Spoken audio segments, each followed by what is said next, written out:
Let's continue with the video interview, and we're going to lean into some of the questions that our senior level audience can expect to hear.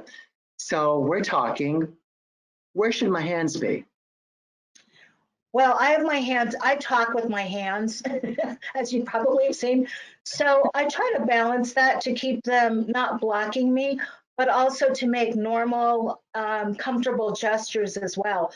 I think for me, and I think for others, if you're just this sort of very stiff person just standing there, sitting there and not moving or not gesturing, it could be misinterpreted as anxiousness or being uncomfortable and so on. So nonverbals are still important. They won't be at the level perhaps that you would typically use them, but I would encourage people to, again, be as natural as possible. Mm-hmm. And whether you're doing this online or one day soon, I hope, folks, in person, you want to dress for the role, right, Harriet? I mean, you shouldn't show up like, okay, I'm home so I can wear whatever I wish, right? So in terms of dress, I just had this conversation with someone, and this is for face-to-face interviews as well. First of all, feel free to ask the recruiter or someone else what their preference is, and then perhaps dress up a notch. I was interviewing someone or preparing someone for an interview where he was thinking about wearing a coat and tie. And this is a virtual interview. And I said, well, do you normally wear a coat and tie? He said, no.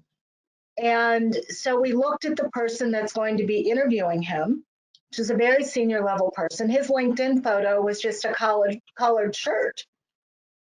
So we talked about, at the very least, a collared shirt. If you want to dress up a notch, perhaps a collared shirt and a blazer.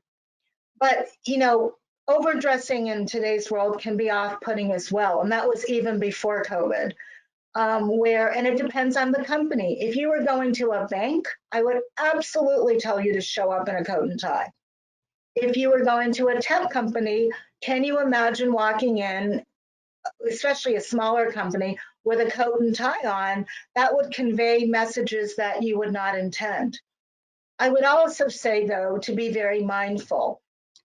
Some of you may have been on an earlier call where I shared, again, someone I was preparing for an interview and things were going well. This was the hiring manager, when all of a sudden the camera started to move. And she realized that they were walking down the hallway. So she's seeing family pictures and so on. And then the camera stopped, was still. She realized she was in the kitchen. And then she could hear but not see the refrigerator opening and the person still talking, the hiring manager. Refrigerator closed, and then back they went down the hallway.